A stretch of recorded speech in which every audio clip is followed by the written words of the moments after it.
Sir, യുദ്ധം അവസാനിപ്പിക്കാൻ ഇറാനും അമേരിക്കയും മുൻകൈയെടുക്കുന്നു എന്നൊരു വാർത്ത കഴിഞ്ഞ ദിവസം നമ്മളൊക്കെ കണ്ടതാണ്, കേട്ടതാണ്. പക്ഷേ അതിൽ നിന്നെല്ലാം വിഭിന്നമായി കൂടുതൽ ആക്രമണം കടുപ്പിക്കുന്ന ഇറാനെ നമ്മൾ കാണുന്നു. കരയുദ്ധം ഏത് നിമിഷവും ആരംഭിക്കും എന്ന് പറയുന്ന അമേരിക്കയെയും നമ്മൾ കാണുന്നുണ്ട്.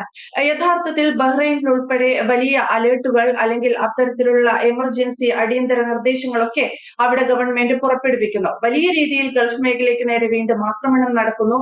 യുദ്ധം ഏത് സാഹചര്യത്തിലൂടെയാണ് കടന്നു പോകുന്നത്? വീണ്ടും വലിയൊരു പ്രതിസന്ധിയാണോ വരാൻ പോകുന്നത്? യുദ്ധം നിൽക്കാൻ പോകുന്നു എന്നൊക്കെ വാർത്തകൾ വരാൻ തുടങ്ങിയിട്ട് 2-3 ദിവസമായി. പക്ഷെ സൂചനകൾ അത്തരത്തിലൊന്നും കാണുന്നുമില്ല. സത്യത്തിൽ മിനിഞ്ഞാം തീയതി ഇറാനിയൻ ചാനലായ പ്രസ് ടിവിയാണ് ആദ്യമായിട്ട് അമേരിക്കയും ഇസ്രായേലും യുദ്ധം നിർത്താനായിട്ടുള്ള നീക്കങ്ങൾ തുടങ്ങി വെച്ചു എന്ന് പറഞ്ഞുകൊണ്ട് ന്യൂസ് ഇറക്കിയത്. ഇറാനിലെ ടിവിയാണ്. അപ്പോ സത്യത്തിൽ എല്ലാവരും ഒന്ന് സമാധാനിച്ച ഒരു വാർത്തയായിരുന്നു അത്. സെയിം ടൈം നമ്മുടെ പ്രധാനമന്ത്രി ഇറാഖി പ്രസിഡന്റ് മഹ്മൂദ് പെസസ്കി ആയിട്ടും നമ്മുടെ വിദേശകാര്യമന്ത്രി ഡോക്ടർ എസ് ജയശങ്കർ, അവിടുത്തെ വിദേശകാര്യമന്ത്രി സയ്യദ് അഹമ്മദ് അബ്ബാസി അറാഖി ആയിട്ടൊക്കെ ഫോണിൽ സംസാരിച്ചതായിട്ടും വിവരങ്ങൾ കിട്ടി.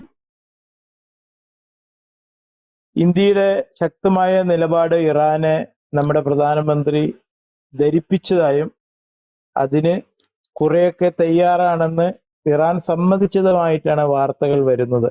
കാര്യമായിട്ട് ഇന്ത്യ പറഞ്ഞിരിക്കുന്നത് ഈ ഹോർമുസ് കടലിടുക്കിൽ നിർത്തിവെച്ചിരിക്കുന്ന കപ്പലുകൾ ഉടൻ തന്നെ റിലീസ് ചെയ്യണം. ഇത് ലോകത്തിന് തന്നെ വലിയ പ്രശ്നമുണ്ടാകുന്ന ഒരു സംഭവമാണ്. ചരക്ക് ഗതാഗതം അങ്ങോട്ടും ഇങ്ങോട്ടും പോകുന്നത് നിർത്തിവെച്ചാൽ അത് വളരെയധികം പ്രതിസന്ധികൾ ഉണ്ടാക്കുമെന്ന് ഇറാൻ പ്രസിഡന്റിനെ ധരിപ്പിച്ചു. അതുപോലെ തന്നെ യുദ്ധമുണ്ടാകാനുള്ള ശാശ്വതമായ കാരണം അവിടുത്തെ ഇറാനിയൻ എന്നാ പറയുക, യുറേനിയം സ്റ്റോക്കുമായിട്ടുള്ള പ്രശ്നങ്ങളാണ്. ഈ യുറേനിയം അവിടെ എന്തിനുപയോഗിക്കുന്നു, എത്ര കണ്ട് സ്റ്റോക്കുണ്ട്, എത്ര കണ്ട് പ്രൊഡക്ഷൻ ചെയ്യുന്നുണ്ട്, ഇതൊക്കെയാണ് അമേരിക്ക അവരെ ചോദ്യം ചെയ്ത കാര്യങ്ങൾ ഇസ്രായേലും കൂടിയിട്ട്. പക്ഷെ അതിന് വ്യക്തത വരുത്താതെ ഉരുണ്ട് കളിച്ച് നീട്ടിക്കൊണ്ടുപോയപ്പോഴാണ് വളരെ ഔപചാരികമായി ആരും പ്രതീക്ഷിക്കാതെ പെട്ടെന്ന് യുദ്ധം ഉണ്ടായത്. ഈ യുറേനിയത്തിന്റെ വിഷയത്തിൽ ഇപ്പോൾ നമ്മുടെ പ്രധാനമന്ത്രി ഇറാനോട് പറഞ്ഞു, നിങ്ങളുടെ കയ്യിലിരിക്കുന്ന സ്റ്റോക്ക് പബ്ലിഷ് ചെയ്യുക, അതിൽ നിങ്ങൾക്ക് അത്യാവശ്യമുള്ള കാര്യങ്ങൾക്ക് ഉപയോഗിക്കാനുള്ളത് ഉപയോഗിക്കുകയും ബാക്കിയുള്ള നിർജ്ജലീകരിക്കുക അല്ലെങ്കിൽ നശിപ്പിക്കുകയും കൂടുതൽ യുറേനിയം ഉണ്ടാക്കുന്ന അത് നിർത്തിവെക്കുകയും ചെയ്യുന്നതൊക്കെ പ്രസിഡന്റ് അംഗീകരിച്ചതായിട്ടാണ് നമുക്ക് കാണാൻ സാധിക്കുന്നത്. ഇതൊക്കെ പറയുമ്പോൾ തന്നെ അവിടുത്തെ വിദേശകാര്യമന്ത്രി അബ്ബാസി അറാഖി പറയുന്നുണ്ട്, ഞങ്ങളെ ഇത്ര ശക്തമായി ആക്രമിക്കുന്നത് ഇനി ഉണ്ടാവില്ല എന്ന് വളരെ ഉറപ്പോടുകൂടി വളരെ ശക്തമായിട്ടുള്ള ഒരു വാക്കുകൾ ഞങ്ങൾക്ക് കേൾക്കണം എന്നാണ് നമ്മുടെ പ്രധാനമന്ത്രിയോട് അവർ റിക്വസ്റ്റ് ചെയ്തത്. ഈ റിക്വസ്റ്റിന് നമ്മുടെ പ്രധാനമന്ത്രിക്ക് വളരെ ശക്തമായിട്ടൊരു മറുപടി, ഉറച്ചൊരു മറുപടി കൊടുക്കാൻ ഈ സാഹചര്യത്തിൽ പറ്റും എന്ന് എനിക്ക് തോന്നുന്നില്ല. ഈ മധ്യസ്ഥ ചർച്ച എന്ന് പറഞ്ഞു കഴിഞ്ഞാൽ ഒരു കൂട്ടരോട് സംസാരിച്ച് മറ്റൊരു വശത്തും സംസാരിച്ച് അങ്ങോട്ടും ഇങ്ങോട്ടും പല പ്രാവശ്യം സംസാരിച്ചു കൊണ്ടായിരിക്കും ആ ഒരു തീരുമാനത്തിലേക്ക് അത് എത്താൻ സാധിക്കുക. ഇതിന്റെ ഇടയിൽ അമേരിക്കൻ പ്രസിഡന്റ് തന്നെ പറഞ്ഞിരുന്നു 48 മണിക്കൂർ നേരത്തേക്ക് അങ്ങോട്ടും ഇങ്ങോട്ടുള്ള മിസൈൽ ആക്രമണം നിർത്തി എന്നൊക്കെ നമ്മൾ വാർത്തകളിൽ കണ്ടു. പക്ഷേ അതൊന്നും ഇവിടെ നമുക്ക് കാണാൻ സാധിക്കുന്നില്ല എന്നുള്ളതാണ് സത്യം. കാരണം ഇന്നലെയും UAE-യിലും ഖത്തറിലൊക്കെ ശക്തമായിട്ടുള്ള ആക്രമണം, സൗദി അറേബ്യയിലും ഒക്കെ ഉണ്ടായിട്ടുണ്ട്, ബഹ്റിനിലും ഒക്കെ ഉണ്ടായിട്ടുണ്ട്.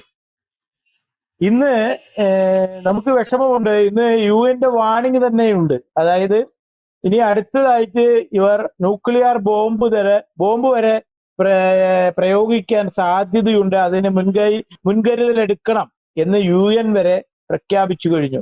അന്ന് എനിക്ക് ഓർമ്മയുണ്ട്, ഇറാഖും സൗദി അറേബ്യയുമായിട്ടുള്ള യുദ്ധം നടക്കുമ്പോൾ അന്ന് തുടക്കത്തിൽ തന്നെ ഈ ന്യൂക്ലിയർ ബോംബിന്റെ വിഷയമായിരുന്നു പ്രധാന ഒരു വിഷയമായി വന്നിരുന്നത്. അതിന്റെ ഫലമായിട്ട് അന്ന് സൗദി അറേബ്യ ഈ ന്യൂക്ലിയർ ബോംബിട്ടാൽ ഉണ്ടാവുന്ന പ്രശ്നങ്ങൾക്ക് കരുതൽ എന്ന നിലയ്ക്ക് എല്ലാ അവിടുത്തെ ആൾക്കാർക്കും മാസ്ക് കൊടുത്തിരുന്നു. അതായത് അത് തലയിൽ എടുത്ത് ഫിറ്റ് ചെയ്തിരിക്കണം. പക്ഷെ ഇപ്പോൾ അതിനുള്ള അത്തരത്തിലുള്ള തയ്യാറെടുപ്പുകളൊന്നും തന്നെ ഈ രാജ്യങ്ങൾ എടുക്കുന്നില്ല എന്നാണ് ഞാൻ മനസ്സിലാക്കുന്നത്. പക്ഷെ ഇന്നലെ UN ഇത് പറഞ്ഞ സ്ഥിതിക്ക് ഈ ന്യൂക്ലിയർ ബോംബ് ആർക്കാണ് ഈ ബുദ്ധി ഇല്ലായ്മ തോന്നുക എന്ന് പറയാൻ പറ്റില്ല. കാരണം ഒരു തല്ലൂട്ടം നടക്കുമ്പോൾ എല്ലാവരും മാനസികാവസ്ഥ അങ്ങനെയൊക്കെ തന്നെ ആയിരിക്കും. അറിയാലോ, ചിലപ്പോ രണ്ടുപേര് തല്ലുവിടുമ്പോ ചിലപ്പോ കിട്ടിയ ആയുധം കൊണ്ട് പ്രയോഗം നടത്തും, കുത്തും, അല്ലെങ്കിൽ വെട്ടും, അല്ലെങ്കിൽ മണ്ണെണ്ണ. ഇവിടെ ലവ് ചെയ്തിട്ടുള്ള ഏറ്റവും നല്ല ലവറെ വെറും മണ്ണെണ്ണ ഒഴിച്ച് കത്തിക്കുന്നവരെ നമ്മൾ കണ്ടിട്ടുണ്ട്. അപ്പൊ ആ ഒരു പ്രത്യേക സമയത്തെ ബ്ലഡിന്റെ ഒരു റിയാക്ഷൻ ആണത്. ആ റിയാക്ഷൻ ഒരു പ്രത്യേകതരം മാനസിക അവസ്ഥ നമ്മുടെ ബുദ്ധിയിൽ നിന്ന് ഒരു സിഗ്നൽ ചെയ്യുന്ന ഒരു കാര്യമാണ്. അങ്ങനത്തെ സിഗ്നലിന്റെ പരമായിട്ട് എവിടെയെങ്കിലും ന്യൂക്ലിയർ മിസൈലുകളോ ബോംബുകളോ പ്രയോഗിച്ചാൽ അത് അവിടെയുള്ള ജനങ്ങളെ ബാധിക്കും എന്ന് തന്നെയാണ് നമുക്ക് സങ്കടകരമായി ചിന്തിക്കേണ്ട ഒരു അവസ്ഥ. അത് UN വളരെ ശക്തമായി പറഞ്ഞിട്ടുണ്ട്. നമ്മൾ തന്നെ ഒരു 2 ദിവസം മുന്നേ ഒരു വീഡിയോയിൽ ഇത് വാണിംഗ് പറഞ്ഞിട്ടുള്ള സംഭവമാണ്. ന്യൂക്ലിയർ ബോംബ് പ്രയോഗം ചിലപ്പോൾ ഇനിയുള്ള ദിവസങ്ങളിൽ ആരെങ്കിലും ചെയ്തു എന്ന് വരാം. കാരണം ഇന്നലെ ഇസ്രായേലിൽ അതിശക്തമായ ഒരു ബോംബ് വർഷണമാണ് ഇറാൻ നടത്തിയിരിക്കുന്നത് എന്നാണ് മനസ്സിലാക്കുന്നത്. അതായത് നിർത്താതെയുള്ള ഒരു മിസൈൽ ആക്രമണത്തിന്റെ വീഡിയോകൾ വരുന്നുണ്ട്. എത്ര കണ്ട് സത്യമുണ്ടെന്ന് അറിയില്ല. കുറച്ച് ഒരു മലയാളി തന്നെ അവിടെ മരിച്ചിട്ടുണ്ടോ എന്ന് സംശയമുണ്ട്. അപ്പോ യുദ്ധം എങ്ങോട്ടേക്ക് എന്ന് ഇപ്പോഴും ഒരു വ്യക്തമായ തീരുമാനത്തിലേക്ക് എത്തിയിട്ടില്ല എന്ന് തന്നെയാണ് ഇന്ന് ഈ നിമിഷം വരെ നമുക്ക് മനസ്സിലാകുന്നത്.